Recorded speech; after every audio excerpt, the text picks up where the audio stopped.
And then Kissinger flew to Saudi Arabia and succeeded in making the greatest deal that has ever been made in history. And because of that deal, an ocean of oil began to function as a mountain of gold. What did he do? He got Faisal to agree that Saudi Arabia would sell its oil for only US dollars. I hope and pray that I'm not speaking unjustly of King Faisal rahimahullah. If I am, may Allah forgive me. But this is secret negotiations, and I don't have the records, so I'm reading between the lines. That Kissinger was successful in convincing Faisal rahimahullah. And when he convinced Faisal, Faisal realized that there's a lot of money to be made now. This is the deal. We want you to make a law that you will sell your oil for only US dollars.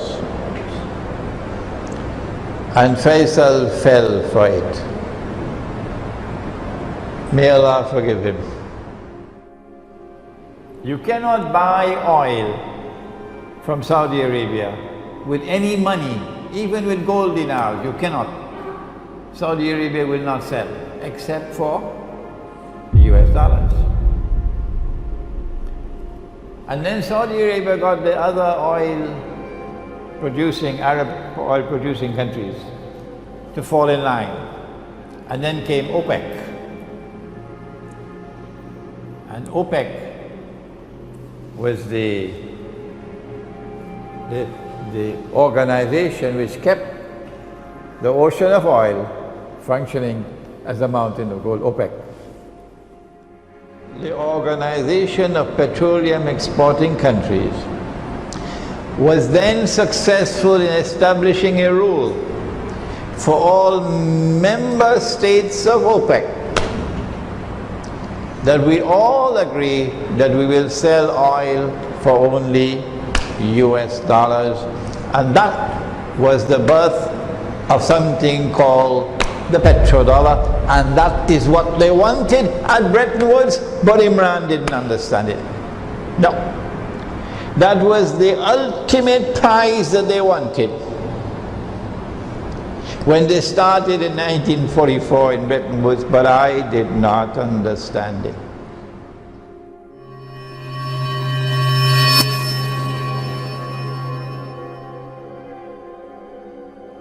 If you were a central bank, the law permitted you to take the US dollars and ask the American government to give me the gold. The law permitted it. No central bank will be so stupid. No central bank will be so stupid to ever come with US dollars to ask for gold. They're all scared. So the system is designed to allow the United States dominance in the world of money. So all of these paper money which have no redeemability in gold are all bogus and fraudulent and haram, all. And only one leader in the world, his name was General Charles de Gaulle.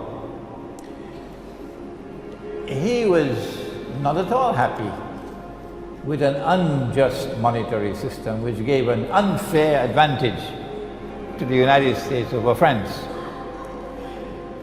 Charles de Gaulle was not so much concerned about the fact that you could take paper and make money. What he was concerned about was this was advantageous to the United States and disadvantageous to France. So he decided to sabotage the system So he kept on giving the United States dollars and demanding the gold. Nobody else dared to do that. Nobody else dared to do that. Because you know, United States has a big stick. But Charles de Gaulle kept on doing it until they removed him from power, the Zionist. He stood up in the French National Assembly and gave a powerful address condemning this monetary system. No Muslim leader ever did that. But we have to pause to give tribute to one man. The world has forgotten him, but Imran Hossein has not forgotten him. Finally, in September 1971, after Charles de Gaulle had been removed, the French government again went to the United States with US dollars and demanded the gold. But now the United States realized that the game was up. They had printed too much paper and they didn't have the gold.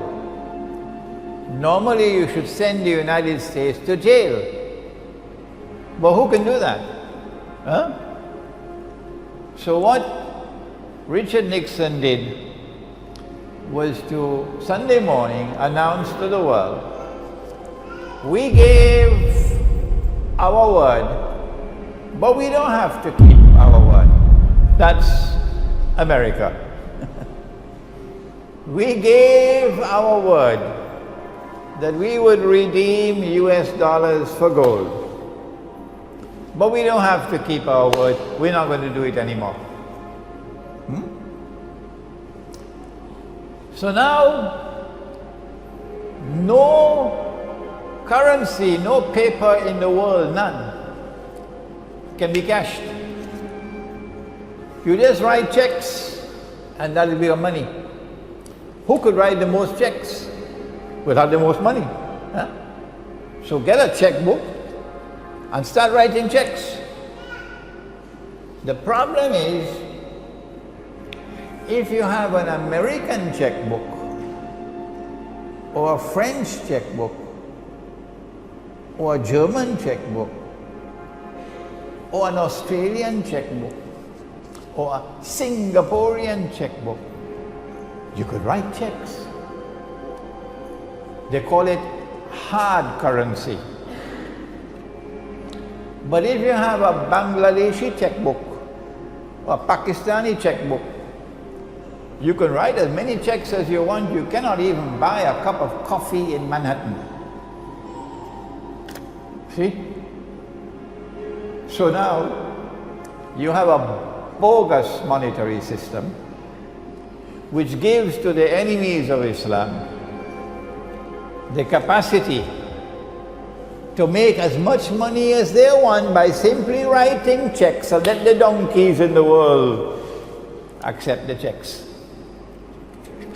You don't have to work anymore to get money. No. In a world filled with donkeys, all you have to do is write checks. You could buy all the oil of Saudi Arabia free of charge. All you have to do is to get paper and pen and write checks.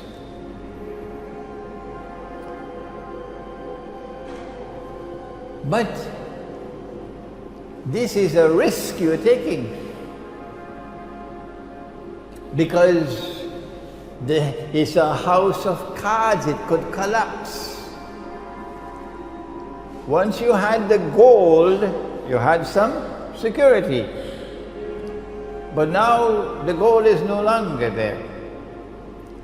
So from 1971 to 1973, they're searching for something to keep the house of cards strong.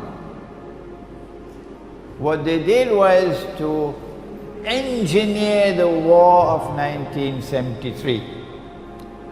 And they were on both sides of the war. They were on the Israeli side and they were on the side with Anwar Sadat. And the Soviet Union was a Zionist client state. But the Arabs didn't know that.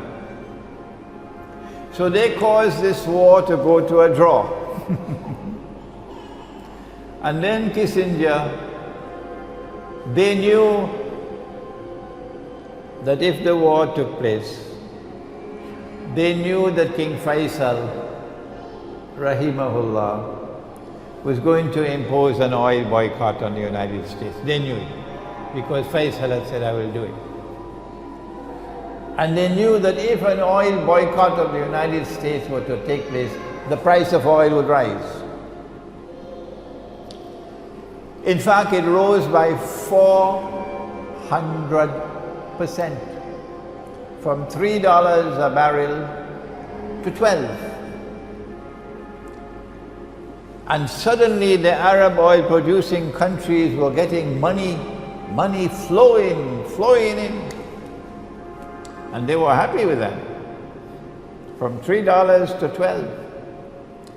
Kissinger waited until it reached 12. And then Kissinger flew to Saudi Arabia and succeeded in making the greatest deal that has ever been made in history. And because of that deal, an ocean of oil began to function as a mountain of gold. What did he do? He got Faisal to agree that Saudi Arabia would sell its oil for only US dollars.